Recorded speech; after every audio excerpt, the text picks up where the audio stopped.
Bonjour à tous et bienvenue dans ce nouvel audio. Aujourd'hui, nous allons parler d'entrepreneuriat et du fait d'être décalé au potentiel.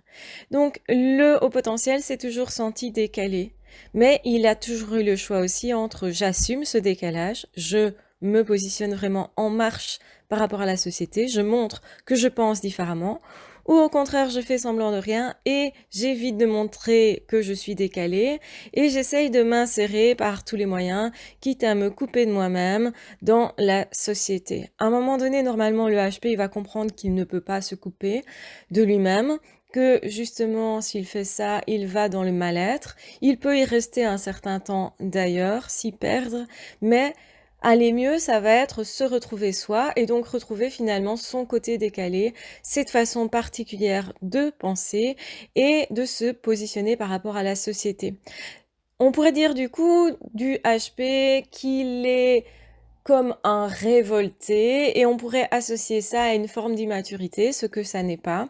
Parce que le fait d'être décalé pour un HP, c'est quelque chose de sain qui va le structurer justement quand il va s'accepter là-dedans. Et parfois, l'acceptation de ce décalage va se faire justement par l'entrepreneuriat. Parce que être entrepreneur, c'est forcément être décalé. C'est être en marge de la société, c'est penser différemment et c'est le montrer d'une certaine façon.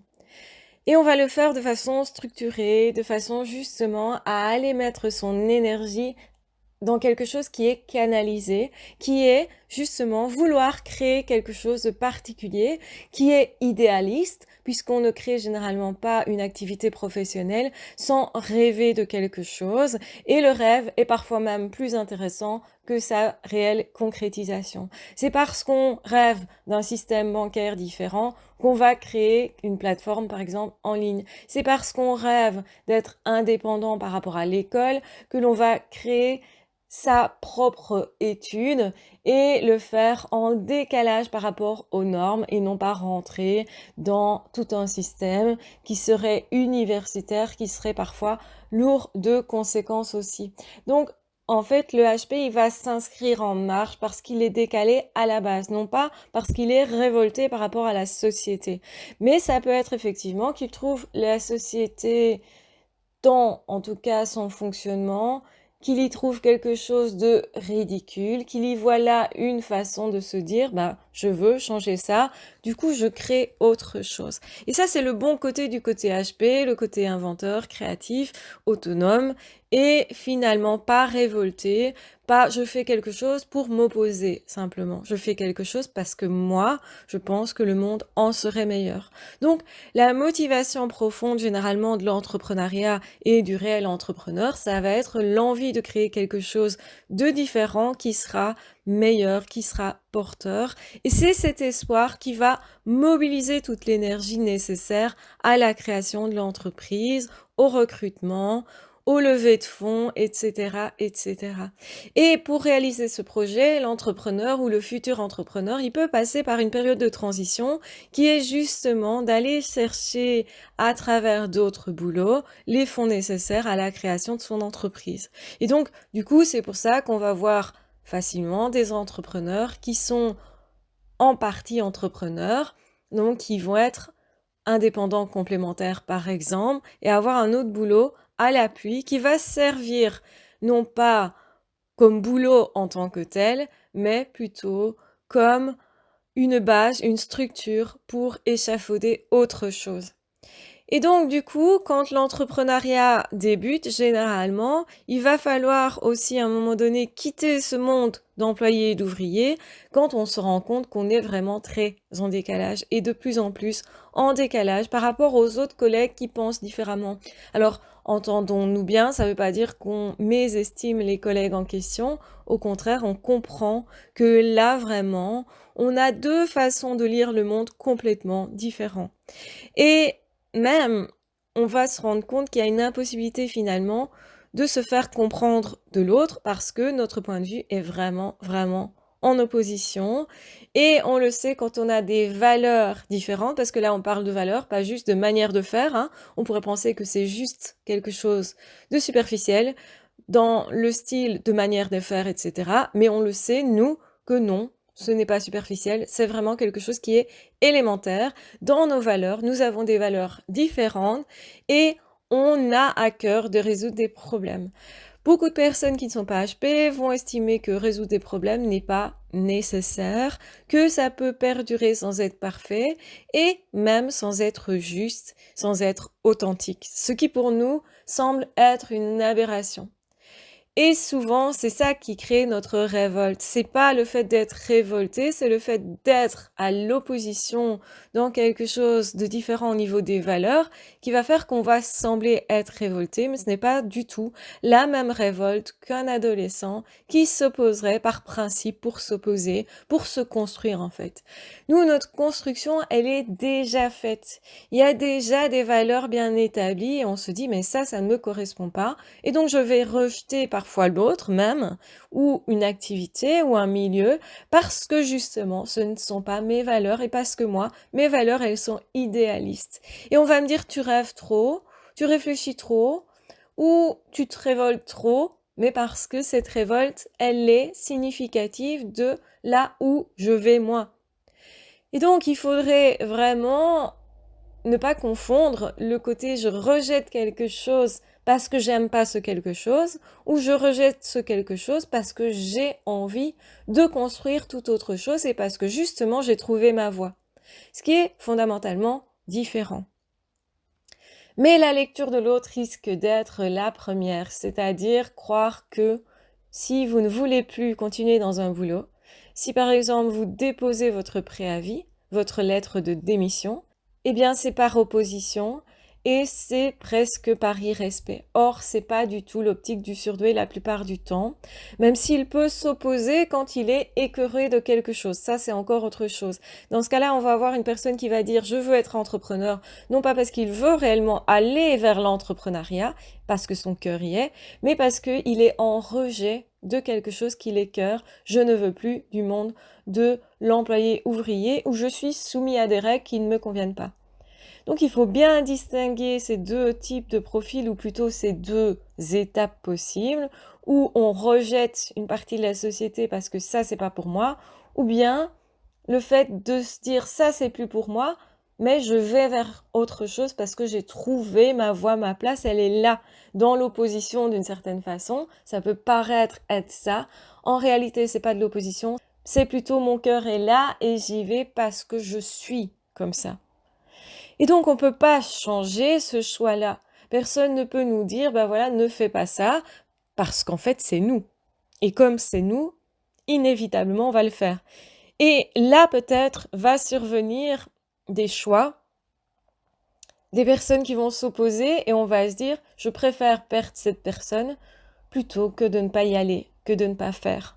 Et quand on est en train de constater ça, on sait combien c'est capital pour nous de faire justement cette activité-là. Ce qui semble n'être que du faire, que peut-être une activité, est bien plus profond que ça, puisque c'est notre identité qui est récupérée à notre profit, à notre avantage, qui enfin va pouvoir être utilisée. Et c'est là que le HP va s'épanouir, et c'est pour ça que l'entrepreneuriat est particulièrement bien choisi pour le HP. Eh bien, on va dire clairement, il y a plusieurs catégories de personnes. Il y a ces personnes qui prennent et ne donnent que très peu, voire ne donnent pas.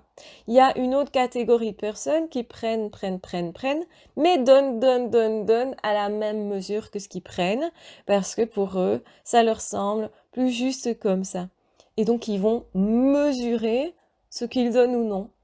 Et il y a généralement les HP qui sont dans l'autre catégorie, même s'ils essayent parfois d'être plus dans un juste milieu, donc dans la catégorie que je viens d'évoquer, ils sont généralement dans le je donne plus et toujours plus que ce que je prends, voire même je ne prends rien. Je ne cherche rien, je n'attends rien. Et évidemment qu'on peut le faire, donner, on peut aussi le faire par intérêt, ou sans intérêt réellement, ou avec peu d'intérêt, on va dire ça plutôt.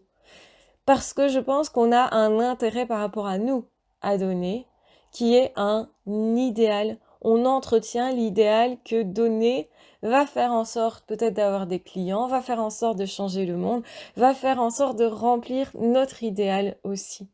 Attention évidemment avec l'envie de sauver l'autre, qui peut s'amalgamer justement avec cette envie particulière de donner à l'excès, et justement oublier finalement que l'autre ne demande rien, ou peut-être que ce n'est pas ce qui lui conviendrait. Ça, c'est un biais possible. Et donc le surdoué, il est beaucoup plus dans le donner, il est beaucoup plus généreux généralement, même si à certains moments, il va pouvoir aussi regarder à ses intérêts, surtout quand il est confronté aux oppositions des autres, à quelque chose qui pour lui est très déplaisant. Mais effectivement que s'il n'a pas en face de lui quelqu'un qui lui aussi est plutôt dans le donner que dans le recevoir, et plutôt quelqu'un d'authentique et généreux, eh bien, généralement, il va se connecter plus facilement à des personnes généreuses parce qu'avec ces personnes-là, il va pouvoir construire davantage et se reconnaître, se connecter davantage. Donc, il y a effectivement, je donne beaucoup, et ce, en amour, par exemple, je donne beaucoup, et je regarde pas trop si je reçois. Ce qui pourrait donner l'illusion qu'on aime beaucoup l'autre, alors qu'en fait, non, c'est une nature, c'est un idéal. Donc, faut pas confondre non plus le j'aime particulièrement l'autre, d'ailleurs, je fais tout pour cet autre, ce qui pourrait sembler être de l'amour absolu, voire un attachement absolu, ce que ça n'est pas forcément, et le fait de donner beaucoup parce que c'est notre idéal comme ça.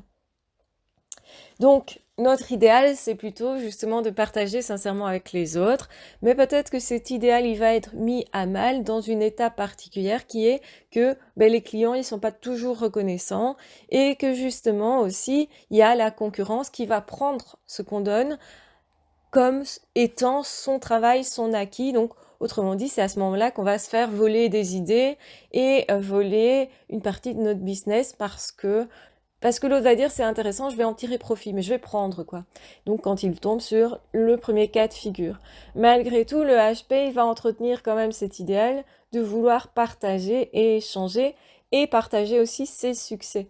Et c'est à ce moment-là qu'il va peut-être passer du solopreneur à vraiment le fait d'être entrepreneur en création de société parce qu'il veut partager ses idées, ses profits. Il veut emmener avec lui parce que c'est un leader né. Hein, et il n'a pas forcément conscience d'être un leader né parce qu'il se dit je ne sais pas gérer les autres dans le sens les commander.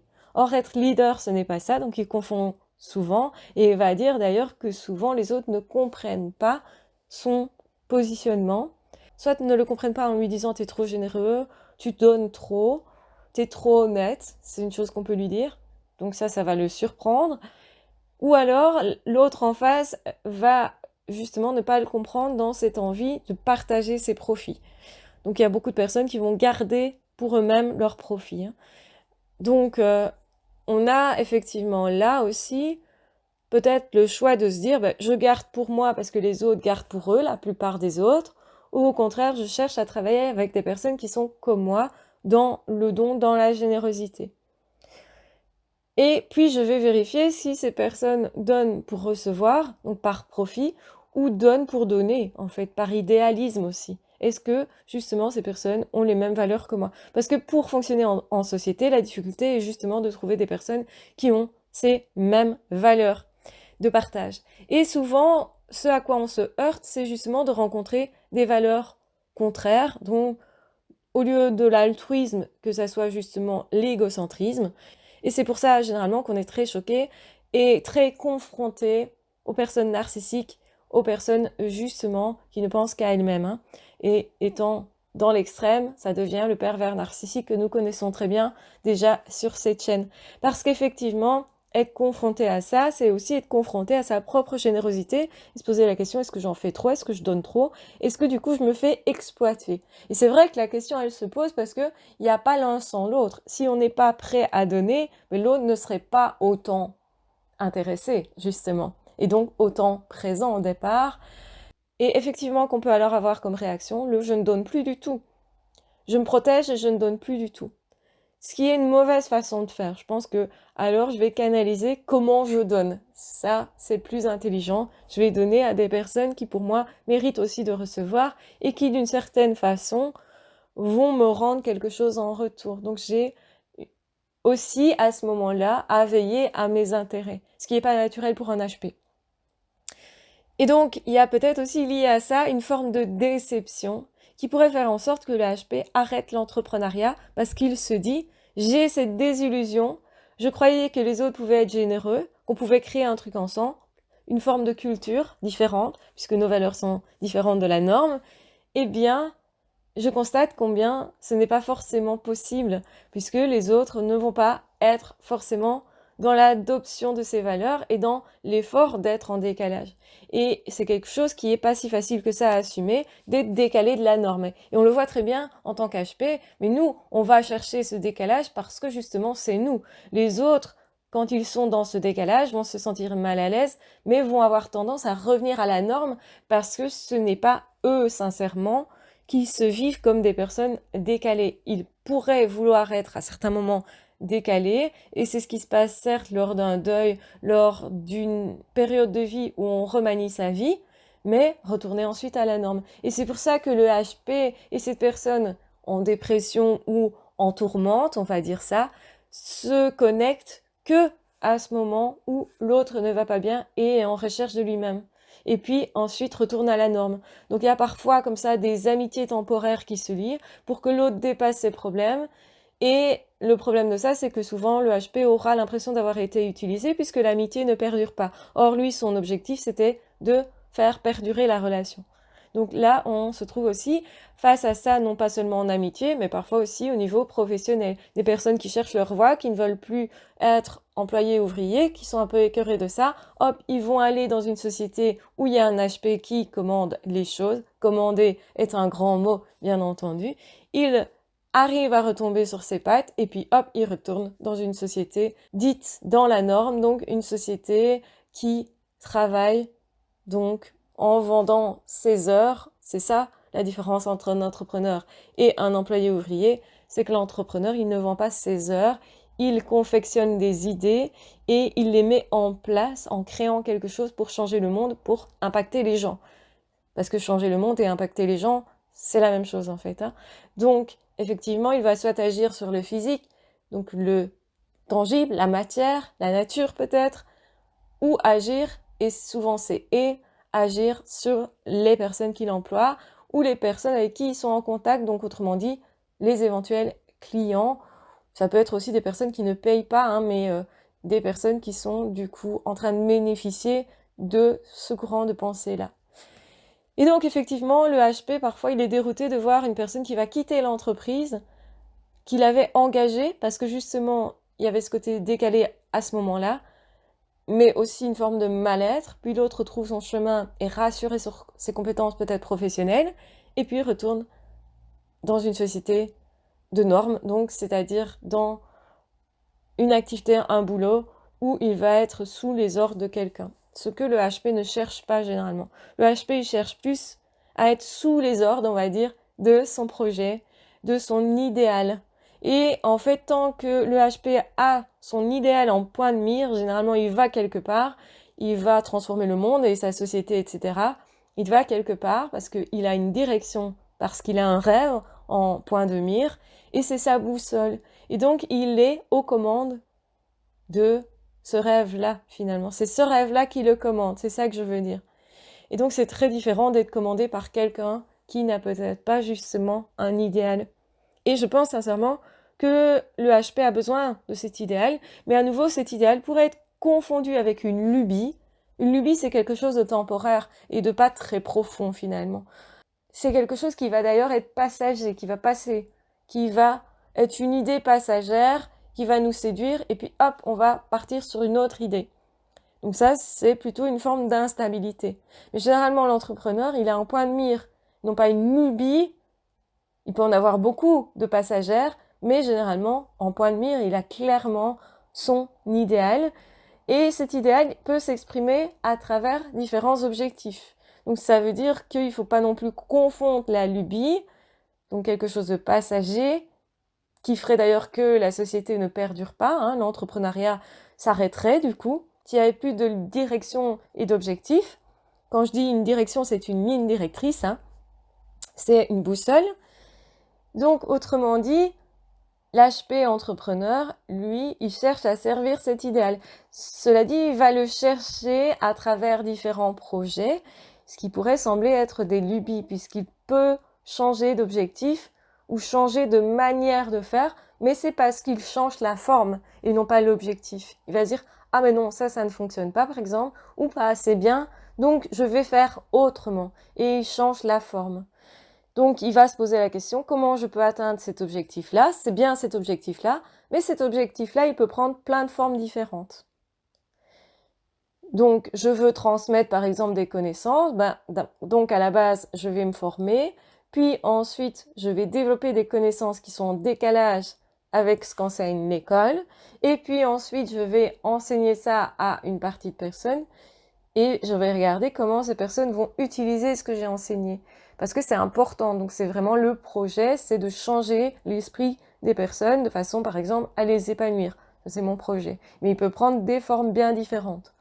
Parce que des façons de s'épanouir, il y en a plein, et des outils pour le faire, il y en a plein aussi. Il y a effectivement différents secteurs d'ailleurs, comme la spiritualité, la psychologie, la philosophie, le sport. Donc tout ça est très différent, semble ne pas avoir de lien, sauf que l'objectif est le même. La diététique en est un autre, l'artisanat serait une autre manière de faire. Donc on voit bien en ayant le même objectif, on peut avoir des comportements différents dans des secteurs différents. Et ça, les autres peuvent confondre ça avec des lubies, ce que ça n'est pas. Donc bien faire la distinction entre l'un et l'autre, parce qu'une personne qui a juste des lubies est instable, ne sait pas où il va, et même si cette personne va se dire « Ah ben je vais créer une entreprise parce qu'en fait je suis en rejet juste du travail traditionnel, j'ai été écœurée par quelque chose, donc en fait je construis mon entreprise parce que je ne veux plus de quelque chose », c'est très différent de construire son entreprise parce qu'on veut quelque chose de bien précis et parce qu'on recherche justement à atteindre un idéal, à changer le monde, etc. Donc, il faut bien distinguer les deux parce que le HP n'a pas ces lubies-là. Ça va le porter, effectivement, ces idées vont le porter, et il va potentiellement passer, quand il est multipotentiel, justement, d'un domaine à l'autre. Mais ce qu'il faut bien comprendre, c'est que la ligne directrice, elle reste la même. Et que donc, il sait où il va. Et donc, si on compare, par exemple, une personne qui est juste hyperactive, qui n'est pas forcément HP, qui n'a pas cet idéal en ligne de mire, va être très instable, va dire je veux être ceci un jour, je veux être ça le lendemain, donc va changer de boulot tout le temps, ou en tout cas d'objectif, et on va se dire, peut-être c'est quelqu'un qui a un idéal, sauf que l'idéal, en fait, il ne reste pas, il change tout le temps. Donc là, ce sont davantage des lubies. Et c'est quelqu'un qui va être très instable professionnellement. Ce que le HP n'est pas, en fait, même le multipotentiel n'est pas. Et ça, faut bien comprendre la différence. Voilà, j'espère que cet audio vous aura intéressé. Dans tous les cas, je vous embrasse bien fort, je vous aime très fort. N'hésitez pas à partager ce contenu, à liker, à commenter, à me poser de nouvelles questions si vous voulez en savoir plus sur ce sujet, tout simplement. Voilà, je vous embrasse bien fort, je vous aime très fort, prenez bien soin de vous et on se retrouvera très vite dans d'autres audios ou dans d'autres vidéos. Ciao, bye bye!